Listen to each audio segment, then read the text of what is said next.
السلام علیکم ورحمۃ اللہ وبرکاتہ۔ دوستو، ہمارے یوٹیوب چینل وقت کی للکار میں آپ تمام کا استقبال ہے۔ دوستو، آج کے موضوع پر تبادلہ خیال سے پہلے میں آپ سے عرض کرنا چاہتا ہوں کہ ہمارے یوٹیوب چینل وقت کی للکار کو آپ لائک کریں، شیئر کریں اور سبسکرائب کریں۔ میرے محترم دوستو، آج یوم خواتین ہے۔ پوری دنیا یوم خواتین منا رہی ہے اور پوری دنیا آج اس خوشی میں ہے کہ ہم نے خواتین کو حقوق دیے ہیں۔ قرآن مجید، مذہب اسلام نے خواتین کو وہ حقوق دیے ہیں جو پوری دنیا میں کسی نے حقوق نہیں دیے ہیں۔ چنانچہ معاشرتی اعتبار سے، انسانی اعتبار سے، سماجی اعتبار سے، تعلیمی اعتبار سے اور اسی طریقے سے تمدنی اعتبار سے اسلام نے عورتوں کو وہ تمام حقوق دیے ہیں جس کی وہ مستحق تھی۔ تاریخ کے اوراق کو جب ہم اٹھا کر دیکھتے ہیں تو ہمیں یہ پتہ چلتا ہے کہ مذہب اسلام کے آنے سے پہلے یورپ نے اور مغربی تہذیب نے اور زمانے جاہلیت نے عورتوں کو زرخرید چیز بنا کے رکھا تھا، عورتوں کو ناپاک چیز بنا کے رکھا تھا، عورتوں کو معاشرے میں، سماج میں کسی طرح سے کوئی حق نہیں تھا۔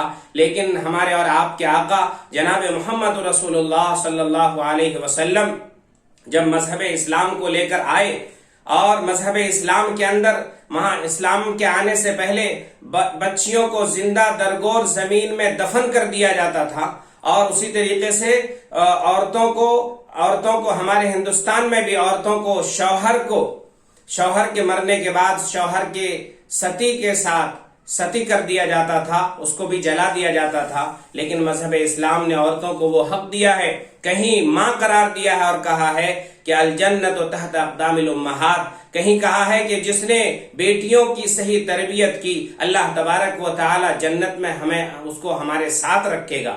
اسی طریقے سے لہٰذا آج یوم خواتین کے موقع پر میں تمام خواتین کو مبارکبادی پیش کرتا ہوں کہ مبارک ہو تمام پوری دنیا کی خواتین کہ آپ کو اللہ نے عورت پیدا کیا ہے۔ خواتین مذہب اسلام ہی نہیں بلکہ دنیا کے تمام مذاہب کے اندر آج اس وقت جو ہے معزز اور محترم سمجھی جا رہی ہیں اور معزز اور محترم ہیں۔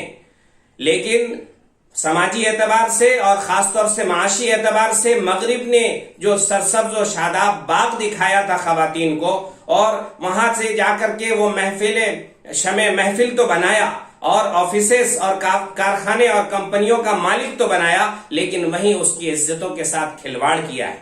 لیکن مذہب اسلام نے کہا ہے کہ عورتوں کو جائز اعتبار سے، شرعی اعتبار سے جائز کاروبار اور تجارت کرنے کی اجازت ہے۔ مذہب اسلام نے اس بات کی بھی اجازت دی ہے کہ وہ عورتیں اپنے اعتبار سے، عورتیں جہاں بھی ہوں وہ ملازمت کر سکتی ہیں شرعی حدود کا خیال رکھتے ہوئے۔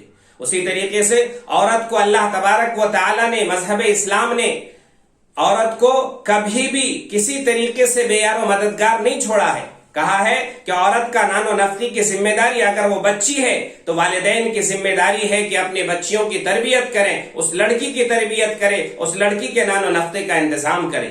جب وہ بالغ ہو جائے اور شوہر کے یہاں جائے تو اس کی ذمہ داری بنتی ہے کہ شوہر اس کے نان و نفقے کا انتظام کرے، اور جب وہ عمر دراز ہو جائیں یا بیوہ ہو جائیں تو ان کے اولاد کی ذمہ داری بنتی ہے کہ اپنے ماں کی جو ہے خدمت کرے، ماں کے نان و نفقے کا خیال رکھے۔ اسی طریقے سے اسلام نے عورتوں کو آزادی رائے کا بھی حق دیا ہے۔ ایک واقعہ ہے، حضرت عمر فاروق رضی اللہ عنہ ایک موقع پر بیان کر رہے تھے کہ عورتوں کو زیادہ مہر مت باندھو، اور اس میں حضرت عمر کے اس بات کے کہنے پر ایک خاتون نے اٹھ کر اعتراض کیا کہ قرآن مجید کے اندر قنطارہ کا لفظ ہے کہ عورت کو اگر تم نے ایک قنطار بھی دے دیا ہو تو اس میں سے واپس نہ لو۔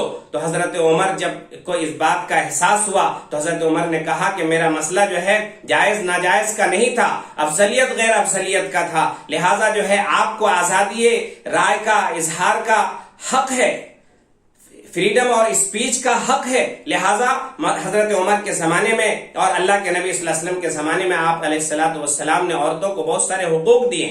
آج ضرورت اس بات کی ہے کہ مغربی تہذیب اور ہندوستانی سماج اور معاشرے کے لوگ جو ہے عورت کو صحیح مقام دیں. عورت کی جیسے ابھی تازہ معاملہ سامنے آیا ہوا ہے کہ جہیز کی لعنت کی وجہ سے عورت کو خودکشی کرنے پر مجبور کیا جا رہا ہے، اور ہمارے ملک کے اندر کئی ہزار خواتین ہر سال جو ہے جہیز کی وجہ سے بھیٹ موت کے منہ تک پہنچتی ہیں اور جو ہے جہیز کی بھیٹ چڑھ جاتی ہیں. جہیز جیسی لعنت کو ختم کرنا پڑے گا. عورتوں کو عزت کی نگاہ سے دیکھنا پڑے گا. عورت خواہشات نفس کے لیے نہیں بلکہ عورت معاشرے اور سماج کی ترقی کا ضامن ہوتی ہیں.